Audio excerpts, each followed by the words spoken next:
Uniforms, uniforms, and more uniforms. They have been worn by people from all segments of society in all walks of life, just about everywhere in the world, and from as far back as we've been wearing clothes.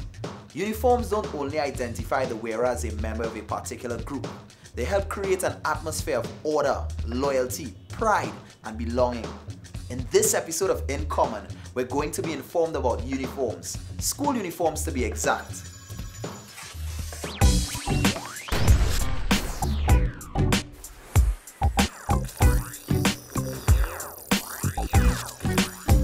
School uniforms are one of the more obvious things that separate Commonwealth countries from many other countries. School uniforms date back to the Roman Empire, but our history of wearing the pleats, plaids, pants, and plain colored shirts comes straight from the British Empire. We were members of this empire before we gained our independence.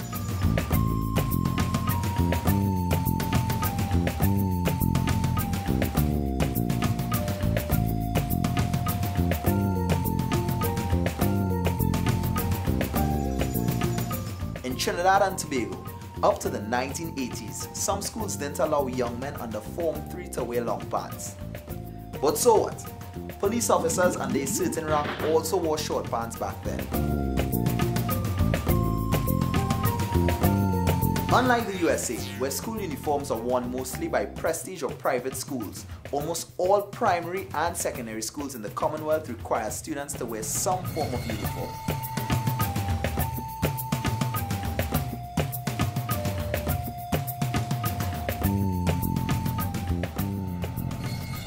Recently, an increasing number of US schools have been switching to uniforms. Their research shows that students behave well and get better grades if they wear some form of uniform. The money parents save on clothes is also a big incentive. Imagine if our parents had to buy us different fancy clothes to wear to school every day. It would be nice for us, but it wouldn't be too nice for them. In TNT, there are two basic types of school uniforms: boys and girls. Boys' uniforms are usually grey, khaki or blue trousers with a light coloured shirt. Girls' uniforms use the same colour scheme but also include a range of plaid and striped skirts. And it's very much the same anywhere in the Commonwealth. In some countries, a few schools have experimented with variations of the basic uniform design, from rocking polo shirts and jumpsuits to brand name outfits and kits designed by clothing chains. In addition to uniforms, Commonwealth countries have another thing in common when it comes to education. Can you guess what it is?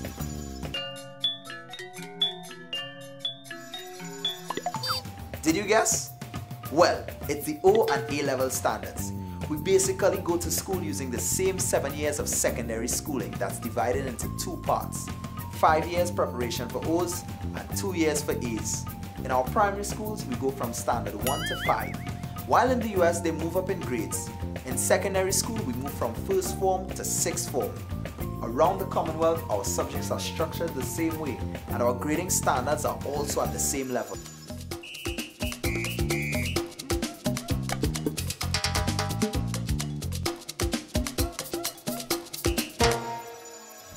Around the Commonwealth, in schools, universities, and even at home, young people like you and I are studying and training to make a better, brighter future for ourselves, our families, and our communities.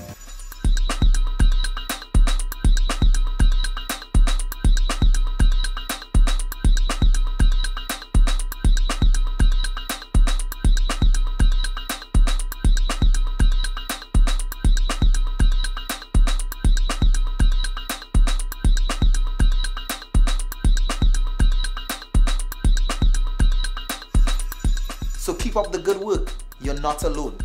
I'm Hans Devines, and this has been In Common.